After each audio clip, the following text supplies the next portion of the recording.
South Korea has one of the highest suicide rates in the developed world. According to Statistics Korea, suicide is the leading cause of death among Koreans aged 10 to 39. That single fact sits uncomfortably alongside another. South Korea also has one of the lowest rates of mental health treatment utilization in the OECD.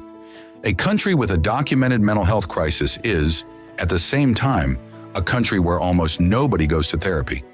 That gap between suffering and help-seeking is not a mystery. It is the product of a very specific set of cultural forces, institutional decisions, and social pressures. This episode is about how that gap formed, what it costs, and whether it is beginning to close. The OECD's Health at a Glance report places South Korea among the lowest in the bloc for mental health outpatient care utilization. Fewer than 1 in 10 South Koreans with a diagnosable mental disorder receives professional treatment, according to research published by the National Mental Health Center of Korea. Compare that to rates of roughly 40 to 50% in countries like the United States, Australia, and Germany. A large-scale survey by the Ministry of Health and Welfare found that the average time between the first onset of a mental health symptom and a first clinical visit is over 100 weeks. Nearly 2 years of waiting in silence.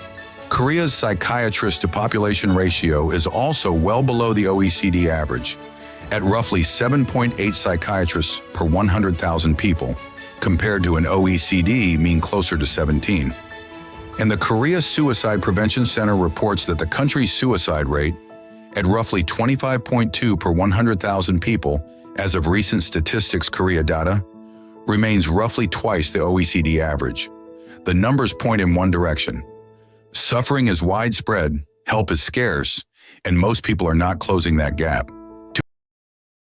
To understand the stigma, you have to understand what mental illness has historically meant inside Korean social logic. Korean society places enormous weight on the concept of kimyeon, roughly translated as social face, the dignity one projects to the outside world.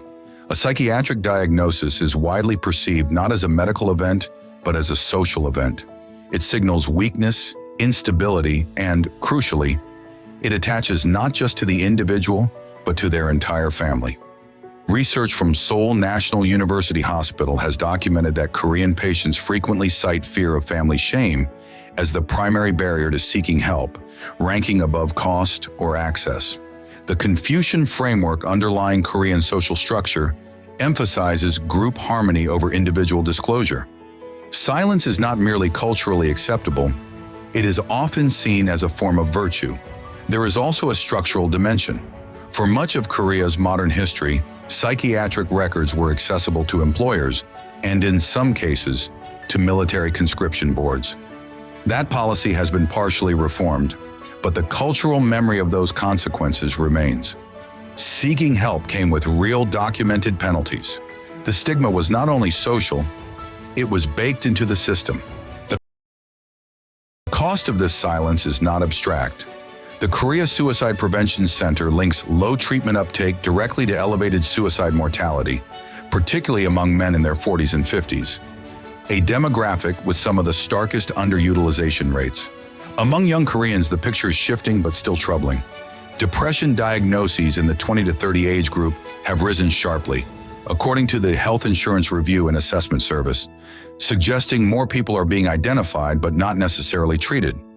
Economically, the OECD has estimated that untreated mental illness costs member countries roughly 3 to 4% of GDP annually through lost productivity, absenteeism, and medical expenditure.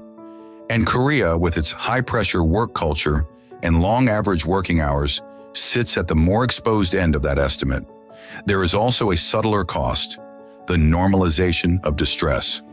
When silence becomes a collective expectation, the threshold for acceptable suffering rises, and the people furthest from help drift further away. Korea's mental health crisis is not simply a Korean story. It is a case study in what happens when the architecture of a society, its values, its institutions, its economic pressures, systematically makes vulnerability impossible.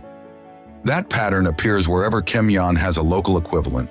In Japan, where the same treatment gap exists, in parts of Southern and Eastern Europe, and in many immigrant communities in the West, where cultural face operates across borders. What Korea also shows is that change is possible, even if slow. Government campaigns, growing openness among younger Koreans, and popular culture, including, strikingly, public conversations sparked by K-pop artists speaking about depression, have begun to erode the silence. The speed of that erosion will depend on whether institutional reform catches up with cultural shift. The lesson is simple. Stigma is not a personality trait. It is a structure, and structures can be changed.